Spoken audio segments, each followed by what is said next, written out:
Okay. So you've had a brutal day and somehow you're standing at the pantry. It's 9 p.m. You're not even hungry, but you're eating anyway. Well, my guest today has spent years doing exactly that. And what finally set her free, it wasn't another diet. It was actually figuring out what she was hungry for. Stay tuned. Welcome to the True Wellness Podcast with Dr. Z, where we explore what it takes to live with vitality, balance, and purpose. I am Dr. Z, and each week I will bring you powerful tools, inspiring stories, and expert insights to help you thrive in every area of your life. From health and wellness to mindset and navigating life's challenges, this podcast is your guide to creating a life of true well-being. Now, let's get started. On this show, we talk constantly about, what chronic stress does to the body. And one of the most common places it quietly shows up is on our plates. And my guest today is Tricia Nelson, an emotional eating expert, a TEDx speaker whose talk, by the way, has been viewed by more than 2 million people. She is the author of the #1 best-selling book, Heal Your Hunger. Tricia has spent years masking painful emotions with food. You know it. You've probably done it, right? Until she stopped asking what she was eating and started asking why.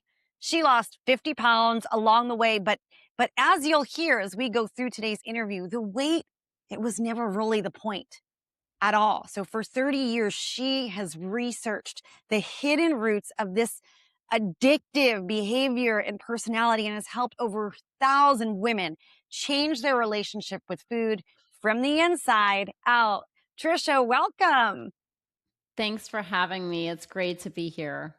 Yeah, we're so glad to have you here because this is a hot topic. I think, even in my practice at South Bay Wellness, so many clients deal with this issue and men and women are both susceptible, as we know, but a lot of the clients I see are women, and they have spent years like just coping and using food as that coping mechanism. And I know you've been down this path, and I know you said that it wasn't a diet that was the answer, right? And I always say diet, like DIE is in the word diet because that's how most people feel about it. So take us back, right? What was really going on underneath? What was that turning point for you where you were like, "Oh my gosh," right? Like the little light came on and you're like, "It's all different now." Absolutely. Yeah, it was dark. It was dark back there. So here's the deal. I think from the get-go, I was pretty excited about food. Food lit me up and food gave me comfort Mhm. and not just in a normal way. It really was the highlight for me. Like it's the thing I looked forward to. It's the thing I thought about a lot of the day. In those quiet moments, it's like, oh, what am I gonna eat next? What am I gonna get my hands on? If my family, as a kid, when my family was going out to dinner, I got all kinds of excited because I could eat things that I Mm, normally wouldn't be served at home. And there was a right. salad bar. And even though that sounds healthy, the way I ate a salad with gobs of blue cheese dressing and croutons, not so healthy. So, and baked potato with butter and bacon and sour cream. So I love to eat. I loved fat, I love sugar, I love carbs. And those are my 3 top food groups. So, Mhm. and so what happened was I gained weight. I had the physical, per my genes, from my parents, I gained weight easily. And by age 21, I was 50 pounds overweight, and it was painful for me. Like Right. I was fatter than my friends. I wasn't good at sports because I was lugging around this extra weight. And I was also a binge eater where I would, of a Friday night, I'd get together my favorite foods, like granola or some kind of cereal, a Haagen-Dazs ice cream, Mhm. brownies, whatever. It's like, and chips, because you have to salty with a sweet, right? You eat ice cream and then you're like, oh, let me get some chips and get some salt in there. So it's like I had the whole smorgasbord. Well, I didn't plan on eating all of it. I just was going to have some of each, and it would be like a really well-rounded, yummy night in front of the TV, my bingeable TV shows. But what happened was that I went overboard way more, and I would eat Mhm. to excess, and then I felt completely sick. And Right. then, I couldn't finish the food because I had bought so much. Like I couldn't eat all the cookies. So I would like be disgusted with myself. I'd collect all the foods and throw them in the trash and be like I could never imagine eating those foods again because I was sick. I felt sick. So I'm Mm. like, I'm never eating that again. But a few hours later, maybe I passed out on the couch and just fell asleep late at night. Well, a Sure. few hours later, I wake up, or maybe the next morning, I wake up and I'm thinking, I have room in my tummy, and I'm thinking, I know there's perfectly good cookies in that trash. And I'd go Oh, digging them out. I mean, I literally start my TEDx talk talking about, I call it garbage eating, right. and I thought I was the only one who had done that. Well, turns out hundreds and thousands of people have done that. Right. But point is, it was a shameful like, routine for me, way more than just a once in a while thing. I felt so much shame about it. I didn't talk to people about it because it was so disgusting to me. I thought I was the only one. And, you do this long enough, you pack on pounds. And so that's Right. how I ended up 50 pounds overweight. And even if I wasn't binging, I was snacking all the time. And you don't just snack on carrot sticks, like you're looking for the carby, snacky, yummy, salty foods. Right. And so that's what happened. And of course, the first thing you do when you get like tired of being 50 pounds overweight is you go on a diet. And Mhm. I had already done lots of diets. So then you're like, oh, let me do this and that. And you get more creative about the things that you're doing.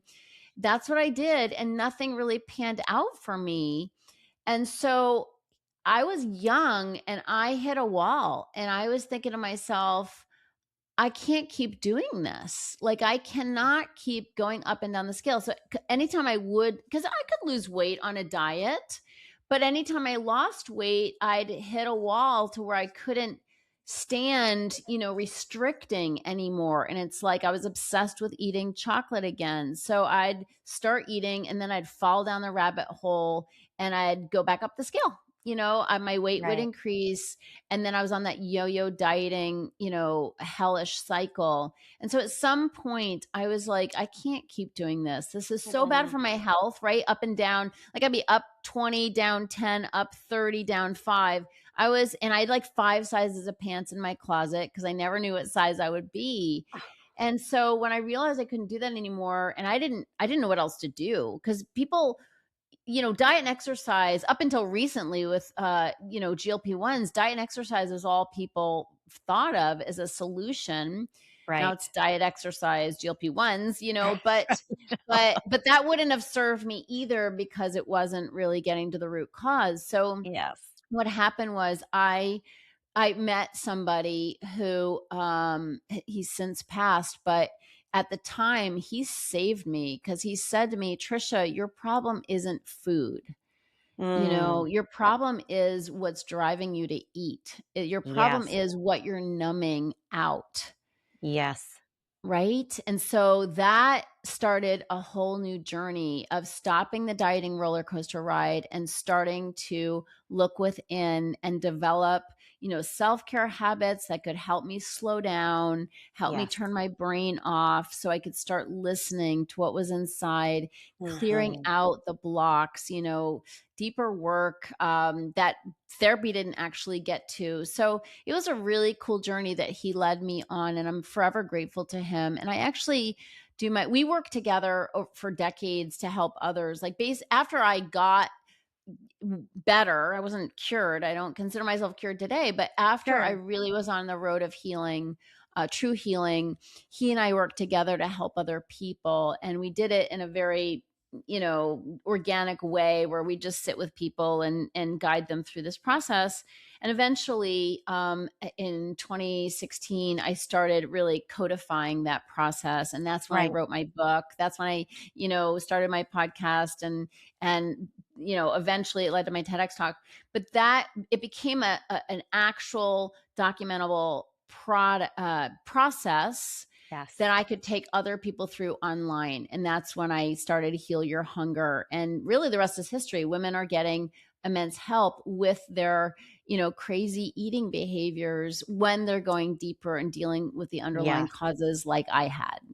Yeah, I love that. So Trisha, first of all, I mean, thank you for being vulnerable and for sharing your story, because I think so many people, I mean, women, but so many people in general, um, go through this process, right? And they don't talk about it because it's like, oh my gosh, this is shameful. What am I doing? And they're making themselves bad and wrong. And then part of that could, that feeds into that cycle of guilt and shame that moves them to the space where now we're using food for comfort for the guilt and shame that we felt for for that from the beginning. And so we're going around and around in this circle and forgetting that most important thing, like exactly what you said, like what is the why behind it? Because I almost feel like, I don't know what your take on this is, but I feel like in this day and age, we are, and I catch myself too, I'm not immune to this. We've become disconnected. We're like so cerebral because there's so much information and so much stuff. It's like coming at us all the time that we forget to like check in and be present with ourself and our bodies and our needs. And then we're getting sort of these dopamine hits from everywhere, from the scroll, from instant access to info. Like nobody uses the library card catalog and has to like go to the library anymore. It's like right there. And so it's so much easier to just kind of reach for food as that mechanism to continue with like dopamine hit, dopamine hit, dopamine hit, dopamine hit over and over and over again.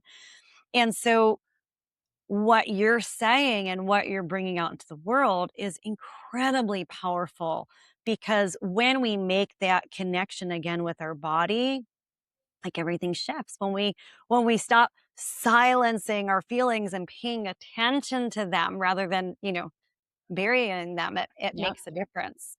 you bet. I know that you often reframe things and you say that emotional eating is not a willpower problem. It's an emotional problem. And tell us a little bit more about what you mean by that, and why does that shift the entire game?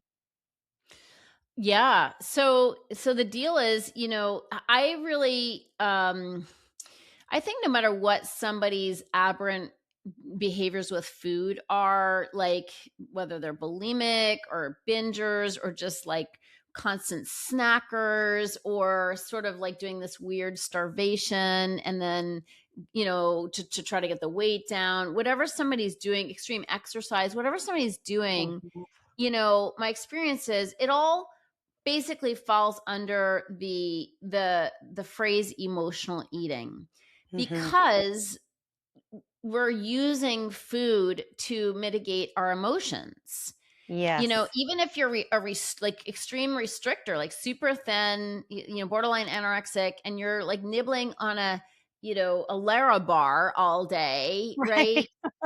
It's like whatever you're doing it because it helps you control your emotions Mhm. or not feel because you're distracted. Even when you're just obsessing about food, like you're planning a binge all week long that's going to happen on Fridays, after the work day, after a long hard work day, like whatever your work week, whatever you're doing, it's really, if you really dig into it, it's not just that you like food. And that's what I Oh, used to tell myself. I'm like, emotional eating, that's hogwash. I just like food, No, no, right. no. Like stop and take a look. We use food to feel better. Yes.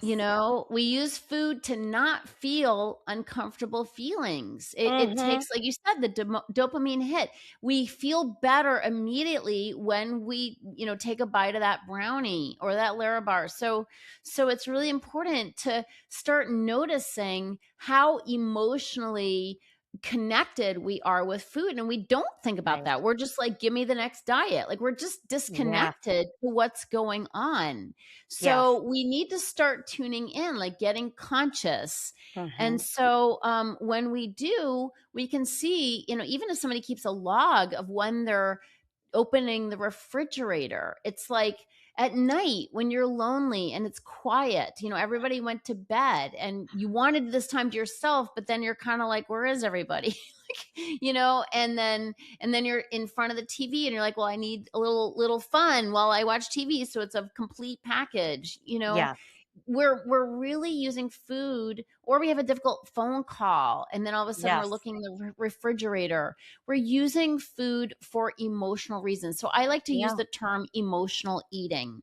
Yes. And that just, to me, it covers everything. It just Yes. covers all the different ways that we do weird things with food and use food for emotional reasons. Mhm. And then food noise comes on the scene. And I just want to explain that too. So, food noise is a beautiful new term that came about because of the medications, all the different, GLP-1 Yes. medications. Yes. And the beautiful thing is, people started to name what was making them eat. And it was Yes. this obsession with food. It was this kind of like just thinking about food all the time and Uh-huh. planning to eat, and then planning to jog to take off the pounds, or change Mhm.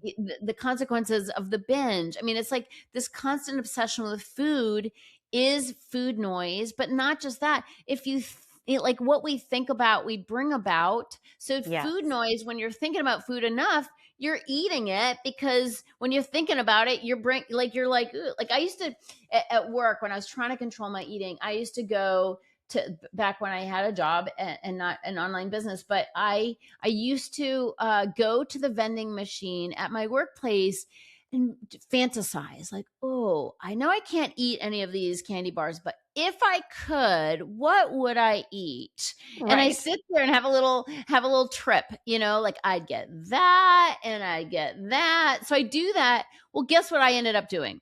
I You pick one. ended up actually getting that and that, because what we think about, we bring about. And so food noise is also this out of control feeling around Mm. food, where we just go ahead and eat the thing that we're thinking about. Right. So, this combination of obsessing about food and then feeling compelled to eat the food we're obsessing about, that's basically food noise. And so, these are the things that, constitute our relationship with food. Mhm. And that's leading to our bodies that are bigger than we want them to be, our bodies that are experiencing gut issues and all kinds of Right. health, pre-diabetes, diabetes, heart disease, all the things, right? And Mhm. so if we don't start taking a look at our emotional relationship with food, no diet's going to last. Like, we are Yes. never going to stay on the diet, because I could last like 2 weeks.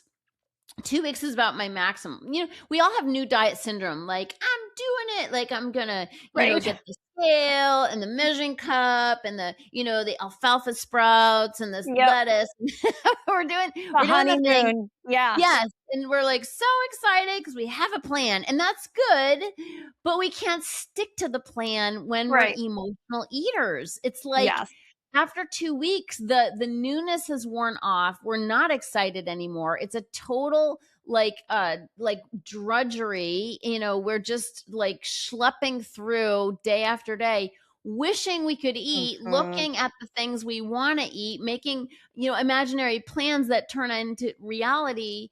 Right. And that's because when we're not eating, right, diets take away, and even a positive food plan. Like it's diets can be a negative word, but it's also a word for the thing that we're supposed to do when we're trying to heal Sure. our gut, right? Yes. Yes. So a food plan, whatever you want to call it, prescriptive plan. So whatever it is, it usually doesn't include Twix bars and Doritos. Okay.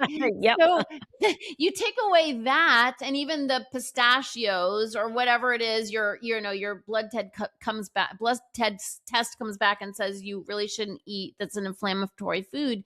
You clear all that out, to get healthier, but then you're without your fun Mhm. foods. You're without Yes. the foods that you were leaning on to get Yeah. through tough times, even though you weren't conscious that you were using food for that reason. I just Yes. like food. Not really. You were using those foods to get through stress. You were using Mhm. those foods to make life more interesting, And when you take those away, what happens? Sure, you can lose some weight, but then all the things those foods were covering up, namely uncomfortable emotions, they start coming to the Right. surface. And then you're like, oh no, what am I going to do Yep. now? And if you don't have new tools to deal with those uncomfortable feelings, Mhm. you're going straight back to what you know works. And that's the Yes. carbs and the sugar. Yes. That's what you're resorting to because you don't have a new way to relate to food, and it takes time to build that new way. So Yes. that's to me where we need to put the focus. And we're just in such a habit of looking for the diet. Like, give me the diet, doc, just tell me what to eat, Right. not Right. realizing we literally can't follow through on what you tell us because we will eventually will need the crutch of those foods, those off limit foods. Yeah. You're like 1,000% spot on because that's exactly what happens, right? Even in my practice, like people come in, they're really excited to make change, and they kind of, people can white knuckle things for a while, but then as like reality, like real life sets in, the challenges come up and some people they can like I said, they can white knuckle through a few of those challenges, but then at some point, like, they're like, "Oh my gosh, I can't white knuckle through it anymore. Oh my gosh, oh my gosh." And they like fall off, right? And it's so important, like what you're saying is, hey, the root cause isn't like just avoiding that food. The root cause is understanding why it is that that has now become a trigger, right? People are always surprised. Like in our programs, all of our clients, they work with me, but they also work with a health coach that meets with them on a regular basis. Why? Because this is coming up. This is happening, right? Real life is going to come and it's going to trigger you. And when you realize like, oh my gosh, that's the trigger, when you're realizing like, oh my gosh, that's why I'm eating, it happens. And I say this, Tricia, and you said something earlier on, right? You said like, "Hey, I'm still in this journey." Like, we're all still in this journey, right? It's not I say to my clients Right. all the time, I'm like, "Don't sit here and look at me like I'm perfect because Right. hell no. There's times I'm in my pantry and I'm like, why am I in here? And then I'm like, Right. Yeah. oh, you know what? I just had that conversation and it was like an uncomfortable conversation, right? Or, oh, I just got mad because I looked at the sink and my kids left the dishes in the sink. And so instead of just washing the dish, I'm in the pantry. Like, we do it because we're human, Yeah. right? But it's that awareness that you're talking about and learning those skills and those tools that's like, oh, okay, that can make a difference. When we have a new tool that can address those different things, it it changes the game, Yeah. like you said. Absolutely. Yeah. It changes everything. So, Yeah. And I think too, um, it's not one tool, is it? It's like oh no. different Well, tools. Yeah. yes. Okay, so it's different tools and different causes. So Yeah. what I find is people are like when I start talking about emotional eating, they're like, "Oh, emotional eating. Okay, I get it now. Let me go to therapy and deal with, when my mom left me." like, or my Right. mom got divorced my dad, or let me go deal with, when my dad, basically gambled all the money away. It's like Right. they're looking for the one big T trauma that Mm, caused their eating. And so I'm going to go to yeah. therapy and I'm going to get that taken care of. Yes. So, and it doesn't work that way. And also, there is only one tool. So, I mean, there is not only one tool. So, let me talk about the causes first. What happens is, a lot of emotional eaters do have some trauma in their past. I mean, I think we all Sure. have some form of dysfunction. I don't We think any all parent do, is right? perfect, right? We're human. So, yeah, yeah. We So, live. we have to, of course, deal with stuff in the past. I don't start my clients there though, because it's too much. Mhm. They'll go right back to eating. So we start with the present day. And in the Yeah. present day, we have all these we've developed from the past. Okay. So definitely there's roots in the Yeah. past when we did experience stuff, like a non-perfect family. When stuff happened, it's not just the big T, right? It's like what happens is, sure, alcoholism, one of the parents was an alcoholic, or one of the parents gambled the money away, or one of the parents was a screamer, whatever it was. But then what happens is then we develop these coping mechanisms, Right. like eating. Eating is definitely a coping mechanism. Yeah. I've been eating, like I was eating since I was like 5, and I Yeah. experienced sexual abuse in my past. And sure, that probably definitely, I don't know if it started it, but it definitely put gas on it, Yeah. so fueled the fire.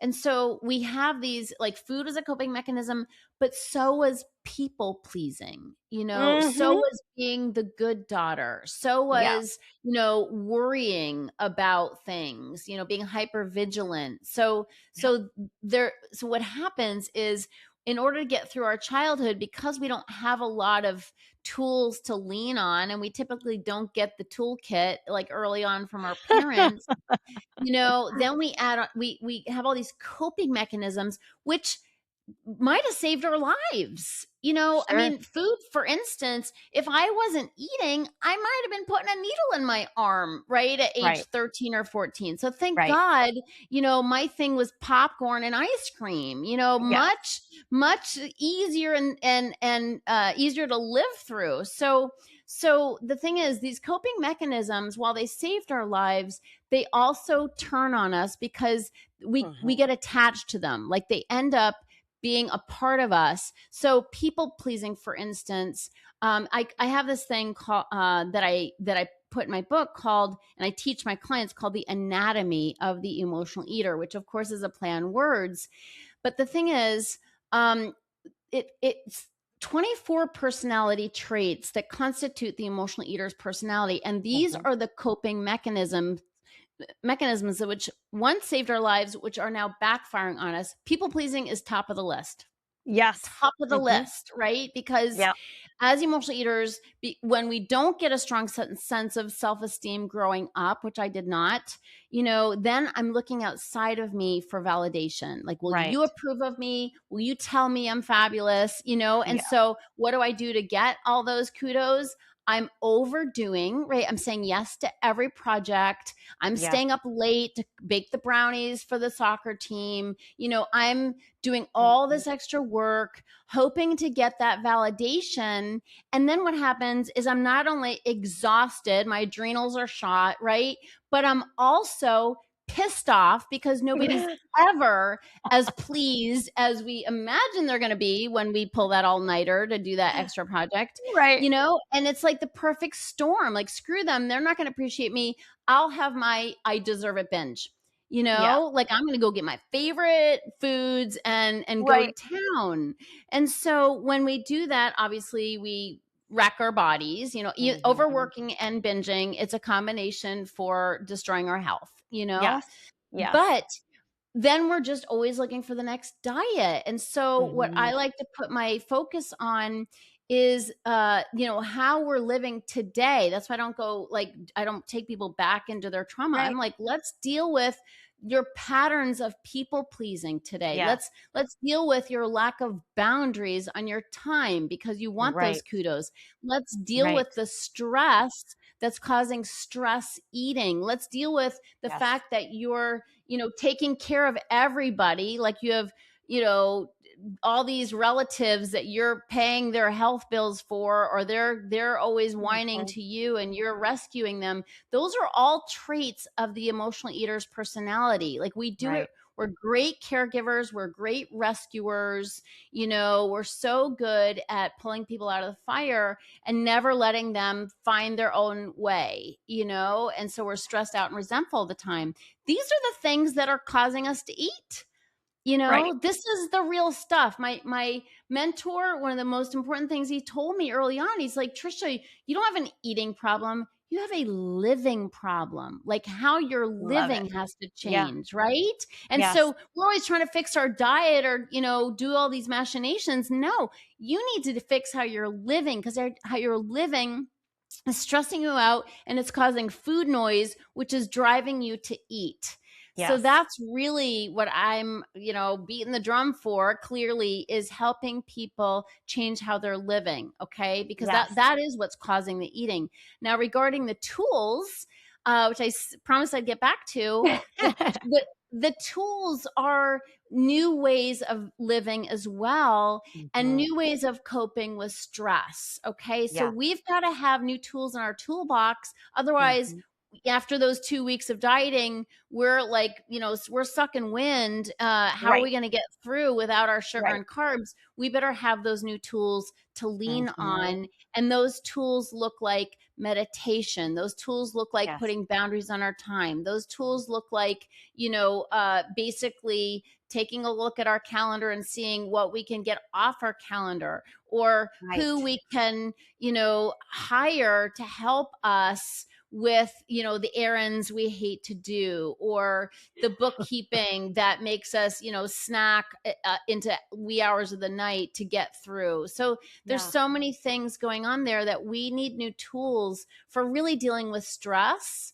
Yes. And we need new tools also for communication, because emotional Yes. eaters typically eat what they want to say, right? Right. And I tell people, say it, don't stuff it. But Yeah. saying it is really hard for us because we are people pleasers and we don't want anybody to be mad at us. So we can say, oh, set boundaries on your time, but people literally don't know how to do that because it's so scary to speak up for Mhm. themselves and stand for what they need. So there's a lot that needs to happen if we were going to successfully, let go of those inflammatory foods, the things that we turn to get by in life. Yeah, I love that, God, and I really I like what you said, like, say it instead of stuff it, and Yeah. that immediately brought to mind, like, there are times that I know, right? Like, I'm eating something, but my brain, it's going and I'm like, Oh, yeah. "Oh, yeah, you know what? I need to put this down, and I need to take a couple of deep breaths, and I just need to, like, bring my nervous system back Yeah. into a much quieter place. Because if this is going like this, then you're not even paying attention. You're just like chewing, chewing, chewing. Next bite, like you're just going, And I think that's Yeah. that's a big thing. So we on this show we talk a lot about that stress response. Like cortisol and fight or flight, and when someone's overwhelmed, right? Talk about, why do they reach for sugar and processed carbs specifically? Like what's happening there? Yeah. So, I mean, on a few levels, I mean, of course, we get the dopamine hit of those quick foods. We get serotonin from carbs. Calms us down, settles us down a bit, quiets our mind. An overactive mind is definitely one of the 24 personality traits of the emotional Yes. eater, Yep. because we are overthinkers to the max. Yes. Like way on overdrive.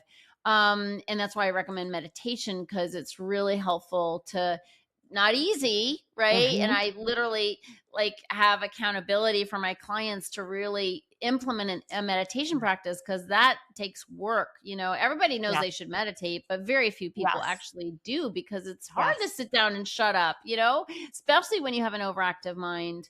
But also, on top of that, we eat sugar and carbs because they work, and Mhm. they work to shut down the feelings right away. Yeah. If we are feeling like we're on overdrive, if we're afraid, if we're like upset from a phone call that was really hard, or we got news that was really upsetting, we want to change our feelings fast. And Yes. if you're sitting there eating a salad, it ain't happening fast enough.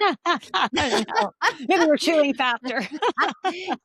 It's like light, watery foods, which are typically really the best things we could be eating, Right, vegetables, right, like right. raw vegetables. It's not shutting down the mind fast enough. It's not Yes. helping us escape our feelings fast enough. And so the sugar and the carbs work. When people are first, hearing me and they're like, oh, I just like food, like that emotional eating thing, I don't do that. What I like to help people do to help understand what the emotions are that we're really using food for, I call it the PEP test. And PEP is an acronym, PEP. And the first P stands for painkiller. So we Mm, use food as a painkiller, meaning it works to kill pain. And again, not the yes. salad. That doesn't kill it fast enough. But you sit down with a cheeseburger and fries, and quickly you're not feeling what you were feeling before, right? Right, Especially if you eat a lot, and right. so you stuff yourself, you're numbed out. It's like a natural anesthetic. Instead Mhm. of going to the doctor and having them, literally put you under, you're eating a burger and fries and a milkshake, and you're Right, numb, like you right. feel nothing. So we use food as a painkiller, and pain comes in so many shapes and sizes, right? Yes, it does. A bill we didn't expect, a kid who cancels us. I mean, on and on and on. A job change, right? A parent who's Yeah, got dementia. It comes in all kinds of shapes and sizes, divorce. And so food is a quick painkiller. right. It's also a great way to escape. And what we're trying to Mm, escape so often is our own brains, mhm. because of that overthinking. And we're not overthinking all the fabulous possibilities of what could happen if we take that trip, right? Or lose the job. No, we're thinking worst case Of scenario. course, yeah. And so we are like quickly trying to escape a scary brain, like a brain that sends us scary, awful thoughts. I call it awfulizing.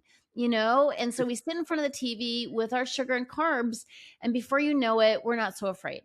We're not so afraid. So that's another thing that we use food for, a way that we emotionally eat. And the last one, the last P in PEP, stands for punishment, Mhm. which does seem a little counterintuitive because we eat as a reward. And so typically it's like, I'm going to reward myself.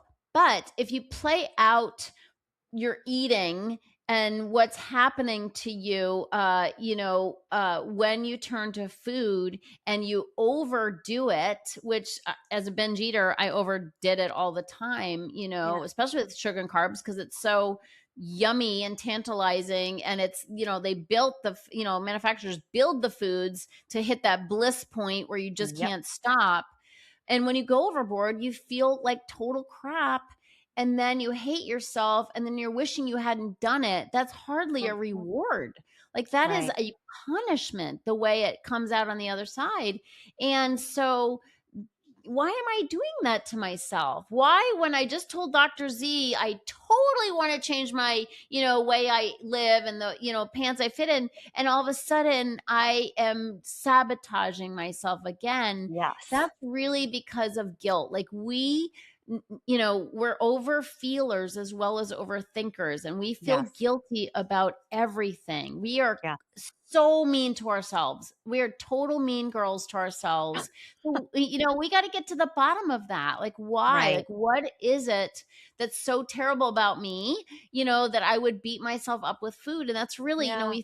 we think of food as a reward, but if you play it out and see the consequences of what we're doing time and time again to ourselves, the dashed hopes and the dashed goals, we got to get into that. Like, what's going on there? And Right. there's a backlog when we're eating and covering things up. There's a backlog of stuff Mhm. that we can sort out, clear out, so that we can be an open channel and source, for to me, for God and for spirit, whatever you want to call Yeah. it, to work through Right. us. Right. Right. Tell me a little bit. So when someone is reaching for that snack, right? How do they spot which one of the peps it is? Like, how do they spot, is it really the painkiller, the escape, or the punishment that's driving that, that moment? Yeah. So I just tell people, like, if you find yourself looking in the refrigerator, like all of a sudden you're like, oh, here I am. Like, here I am looking in the refrigerator. Ask yourself, like, is there something that's hurting me? Like, is there something I'm like hurting about? I Right. mean, just this week I had some tough stuff with my mom and stepdad who are Yeah. elderly. They're, I don't even know if people use the word elderly anymore. They're not elderly. They're very functioning, but they're 89 and 91. Oh, And my there's bless. dynamics. My mom has dementia, so there's some difficult Right. dynamics. Right. And so that's some pain. Like that, Yeah. I'm going through some pain around that. And I'm, responsible for my mom, in some ways. And so I want to look out for her, but I'm long distance from her. So, life is messy, and that stuff, Yes. that's a good example of some pain, Right. and in the past, it would be something I'd be just munching out over after a stressful conversation with Mhm. my stepdad, who can be harsh and judgy, And so, but I'm not, because I have new tools. And so I'm Right. writing about it. I'm talking about it. I'm praying about it. I'm Yes. working it through. So I'm not eating about it. So, Yes. so that's an example of pain. What am I in pain about? And we just sort Yeah. of, it's like we get local and we get conscious. Yes. We eat on autopilot so often. We go to the refrigerator without even realizing what we're doing. But Yes. if we can start to get local and be like, okay, Trish, what's going on? Like, Yes. shut the door. What's going on? Am I in pain about something? Am I worrying? Like, just kind of, is there something I'm worrying about or fretting about? Which is Yes. pain also, but it's sort of in a category of sort of like ongoing worry, Right. maybe. Right. And then the punishment thing, that's sometimes harder to locate. But it could be a conversation that went awry, and I kind of need to address it, but I don't really want to address it. So I'm just pushing it away. But I Yes. might need to make amends for something. I might need to pick up the phone and say, hey, I'm sorry about how that went down. Or, hey, can we talk it through? But sometimes also it's all three. Like, it's not necessarily just one. They're kind of Yes. built in, right? Yes. Like, you can feel worried about something, eat, and then end up punishing yourself because you went overboard. And so there's a lot, it's kind of a mishmash at times, but at least taking a look at it from that standpoint of what I call the Yes. pep test. Like, just take the pep test to see which one it is or what combination it is that can help you start to wake up and tune in to what's really going on. Yeah.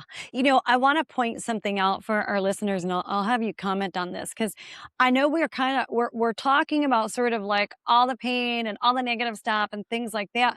But emotional eating can also be like when we get really good news or we're really Yes. excited about something, right? Like that's happened where I've like Yes. gotten good news and then I'm like, why am I in the pantry? Because I'm so excited. Like, oh my gosh, I'm Well, gonna have whatever okay. now.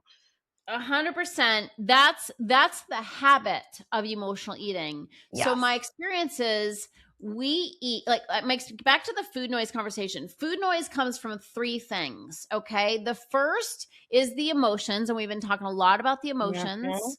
Yep. The second is the stress. Okay. Yes. And some of what we were talking about is the stress. But the third is habit, like pure habit. And when Mhm. you've been like most of the women who come to me, they've been on the roller coaster ride with diets and their weight for decades, like 40 decades, like 40, yeah, decades, 40 years, Four 40, four 50, decades. 60 years. Yeah, thank you, 4 decades. You know, and so that's a problem. And what happens is it is an ingrained habit, like a Mhm. deeply ingrained habit, so that whatever's happening, we're eating. Like we don't have to Yeah. have an excuse. It's our Yes. go-to. Yeah. It's like anytime we're going to dinner, I can't wait to have that dessert.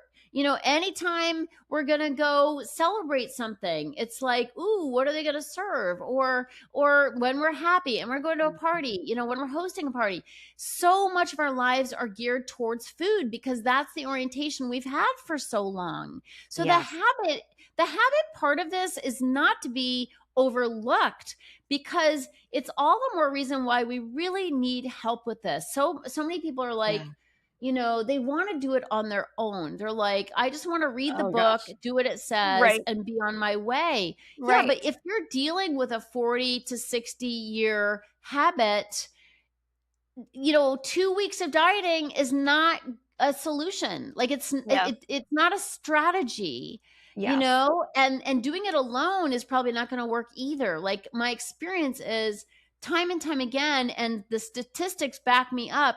Yes. If you're really an emotional eater or even a food addict, and I have a quiz on my website so people can determine which they are, Yes. when you're in that category, you need support, you need coaching, you need community, you need a clear Yes. system, and you need consistency in order to develop new habits. And Yes. that takes time. There is no quick fix for, a several decade habit that, that you have to do in spite of wanting to heal from it.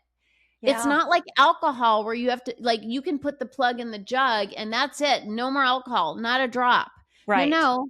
With food, you have to take the tiger out of the cage 3 times a day, pet the nice little kitty that's growling at you, and then put it back in the cage without getting your butt torn off. I So we're love that. talking about something a lot harder, that it's going to take more support and a very clear system, not just, oh, I did good for all the time. If I had $1 for every time I heard, I did good for a couple days this week, I think I'm good. No, you're Oh, not good, yeah. right? Like, hello, that's not Yeah. a strategy. Yeah. So anyway, It's so true. I mean, I think that's where people get stuck, right? And then what happens is it becomes this cycle, Trisha, right? It's like, oh, I can do this on my own. I got a couple days. Oh, I failed. Oh, nothing works for me. And it's like, well, wait a second. You try to do this thing on your own. The consistency, the follow through went amiss, but you need that you need that support system. You need that structure. Like you said too, like you need that community. I call it in my practice, we call it like the 360-degree scaffolding, right? It's like, hey, we've got that scaffolding yes. 360 degrees because if that scaffolding isn't there, it's like, okay, you're walking the tightrope and you fall down. Well, you're going to hit the ground. That scaffolding has to be there. So there isn't like Absolutely. a DIY that's going to get you to where you want to be. You need No. that partnership. And unfortunately, that's the reality of human behavior and change. And it's like we need that like reinforcement. But the other thing that I think we need, Trisha, too, is like we need the other set of eyes. So like we need that like fly on the wall watching what's happening over there to be like, hey, I notice this because when we're Yeah. stuck in it, we can't see it, Yeah. You right? can't see the Like, picture when you're inside the frame. yeah, I can't coach myself Yeah. because I can't see everything. I only see what's in my purview, right? I can only see what's in my perspective. But Yeah. if the fly on the wall can see everything else that's happening in the room, that fly can see something I can't see. And that little bit could be what changes and alters my life.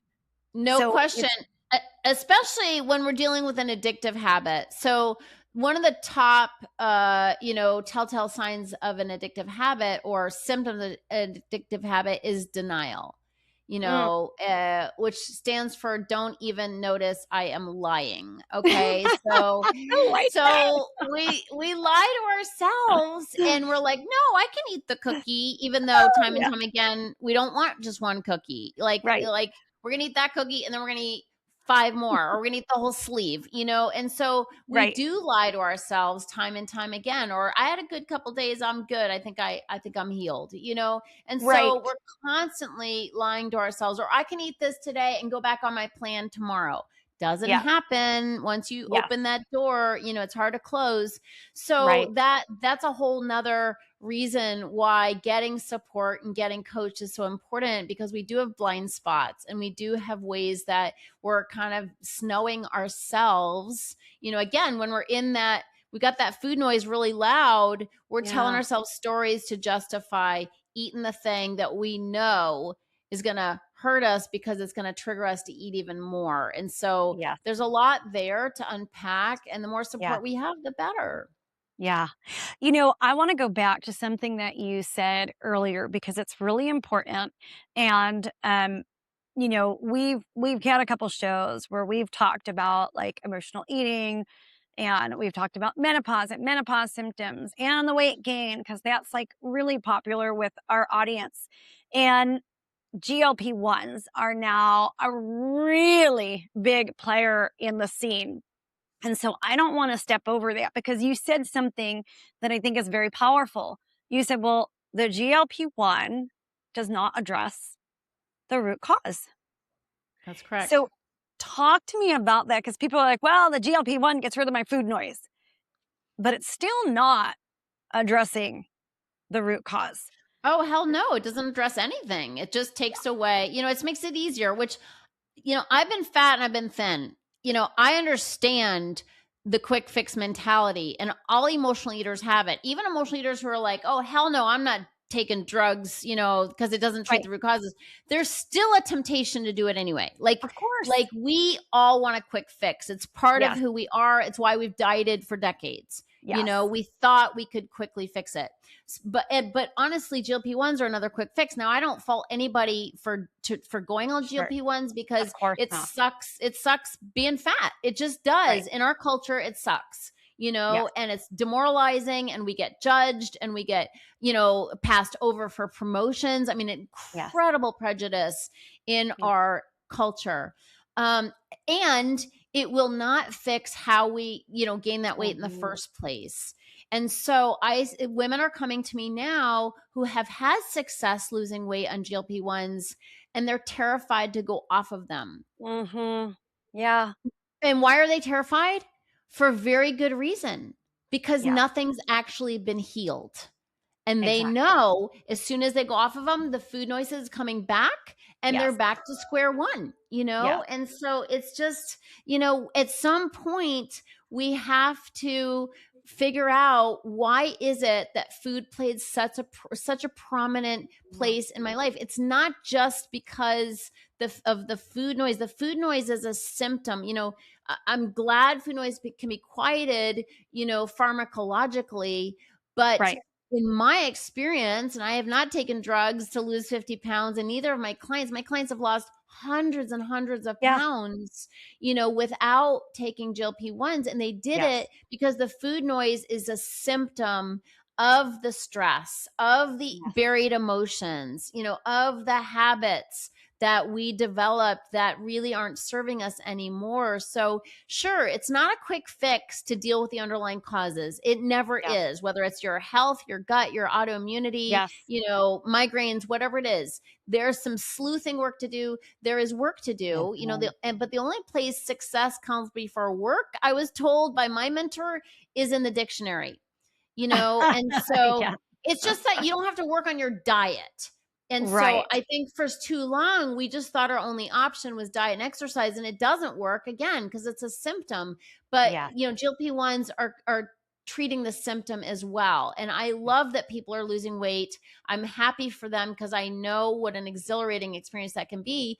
Right. I will share my experience, which is I actually hit my own personal bottom after I lost a bunch of weight. So I Mm, actually lost 40 pounds initially from yet another food plan that eventually wasn't working for me. I lost 40 pounds and then started to slip and slide. And what happened was I was slipping and sliding because I started to have all those feelings that I had buried with those foods and that fat, you know. mhm. So there's a whole lot of stuff that's going to come up for Yeah. people that are losing weight quickly, Yeah. namely everything they ever buried with food and Yes. fat. So that Yeah. stuff comes up. So that's why the food noise will return when they come Mhm. off of, their GLP-1s. And so, lose the weight by GLP-1s and then address the symptoms. I don't care. Like, but you still, the thing is, in life, we have the opportunity to learn lessons. Yes. And food has been my greatest teacher. Yes. Food has been my teacher. Like when I'm in the refrigerator, I get to ask those pep questions. What am I Right. really hungry for? What's going on? Right. It's so rich to be able to answer those questions. It's so rich to develop a self-care routine Mhm. where I'm able to, self-modulate, my Yeah. stress. It's so rich to be able to learn to say no to Yeah. invitations that to things I really don't want to do. Like these are life lessons. Food Yes. has been my teacher because my cravings around food have really come again from emotions and stress and habit. And when I start to use food as, the teacher, again, with help, we're not going to do this on our own. But Right. when you're getting support to do this and ask the right questions, you can whether if you've already lost the weight, you can keep it off. Yes. But if you're like, that's a stupid idea to do another quick fix, I want to do Mhm. this naturally. You can do it naturally by Yes. focusing on the right things. Yes. Trisha, I love what you said about food as your teacher, because so many people walk around and they're like, oh, food is my enemy. Food is my enemy. And kind of going back to what we spoke about earlier, the more you focus on that, right, the more that shows up. And you've really taken that and switched it around. It's like, no, it's not my enemy. It's my teacher. And, Yeah. and the food noise is a blessing that allows me to gain insight about who I am, facilitating my growth on this journey called life. And Yeah. I just Absolutely. I love that. And it also makes me think about, so I know that you said earlier your own healing led you somewhere deeper, right? It led you into that spirituality. So how does that fit into healing our relationship with food? And how do you talk about it for listeners who, might come at that differently? Yeah, so I'm a big believer in if we are not doing this by willpower, we need another power. So I like to say instead of willpower, we use we power, I like okay? it. Because community is so important, and I do Yeah. all my programs have an element of community where we're getting together with other emotional eaters and we're Yeah. on this path together cheering each other on. It's Yeah. vital. But also, I totally believe that we need some kind of higher powers help. And I Mm. don't dictate what that is, but my program definitely has a spirituality element to it Mhm. because if we're not doing it by willpower, we do need support. And Yeah. so I believe we all have a divine spirit within us. I think it's just a part of who we are. Mhm. And if we take a look at our relationship with food, we're using food really as a substitute for turning to this higher power. Yeah. So when we want comfort, food is there. Yes. When we're angry, food is there to shut it Yes. down. When we're tired, food is there for extra energy. Think about it. All the things that we might use a higher power or God or spirit for, we're turning to food for. So we Yeah. basically have changed our relationship from one to, turning to God to one to turning to food as our God. So it's like, I thought it was so spiritual, but it looks like food is kind of my spirituality. And that's, that's that dog won't hunt. So we got to get back to, the spirituality that we truly crave. And I do believe we are craving, a sense of oneness with whatever power works for us. I mean, it could be nature, but I do believe, especially as emotional eaters, we are seekers. Yeah. It's not food we're hungry for, Yeah. and that's why community is so powerful, because we feel this power in community. Yeah. God is love. He who abides in love abides in God, and God in him. So we are craving something deeper. We're craving soul food. Yes. And so that's, to me, when we clear away the blocks, when we clear away all the food for sure, but also the anger, the fear, the insecurity, when we clear that stuff out, which is so much of what the work that I do Mhm. with clients, God shows up. Like, we don't have to Yeah. go looking for God. God Right. is within us. Like, it's just where you have to clear the blocks, right? We have to Yeah. clear the channel. We Yeah. are the channel through which this spirit can flow. And so we have to do the work of clearing out the food and then all the reasons why we're eating, so we can be used, be Yeah. used for light and love, which is, I really think that's why we're here.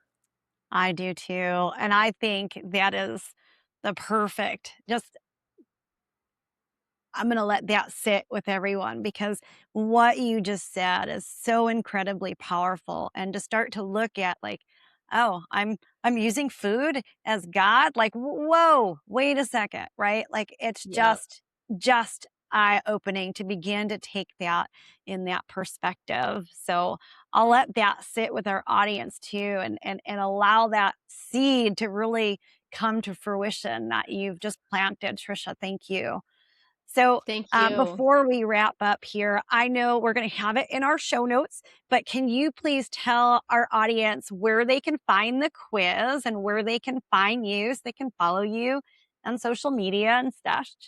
You bet. The best place is on my website, which is healyourhunger.com, HEAL, healyourhunger.com. The quiz is front and center. It takes, like, I don't know, 3 minutes to take the quiz, but it'll give you a personalized score on the spectrum of emotional eating, whether you're an emotional eater, or maybe it's gotten to the point where you're addicted to food. I believe that's a Mhm. thing. I've Yeah. been there. I've got the t-shirt. So Yeah. get your personalized score, and then you'll get steps on what to do following that. Awesome. Thank you for this conversation. It has been fun. It has been enlightening. It has been magical. And I thank you, not just for myself, but from the audience listening. I know there are lives that are going to be impacted from this. Thank you for the work that you do out in the world. And thank you for taking something so vulnerable and something where so many people carry the shame, and like bringing it to light, and like, hey, this is actually a gift. So let's take it and transform it. So thank you so much for being here with Aw, us today. it has been an amazing pleasure. I appreciate you and all the beautiful work you're doing in the world. And thanks for having me. It's really an honor. Thanks. This is Dr. Z reminding you to tune into your body, connect with what matters, and embrace your journey to true wellness. If you enjoyed today's episode, be sure to subscribe, leave a review, and share this with someone who's ready to redefine their health. Let's keep redefining wellness and empowering change together. See you for the next episode.